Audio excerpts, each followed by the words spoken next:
tu da yan marbot a thok ten kat an denga an kat deng kan lang ha kan ni he zia lo khop mai kan motor kong pui nei ve chuna ne he marbot he kan kong pui an kol tu ten kat min den sana hai ti hian a minute som pariat vel kan chol to ni he kat an den awangin ti hian tiang hi kan la tong zeu zeu ani ni lama chuan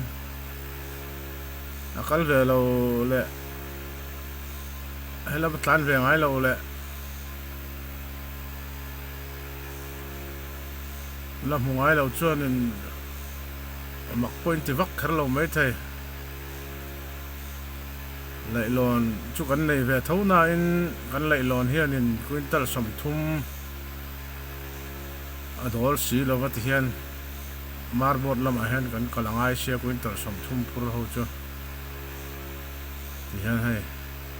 ka dan kher tia ti hian kan ha kan ni hian ma ni he an lan fia ti deuh kan tuma lang theng emo kan zoom china kan an lang fia lo khop mai so pakhat chu amu vei dardara ti san to lai sir kil deuh rem la an do kan te a son khadan deng ti son kan hak ta ni an choi chung he darkar thum ve ni thina chang chuan an chun thing pui in chol darkar ni ve den chol le thin boka khwa lum sia ni nom ve du khop mai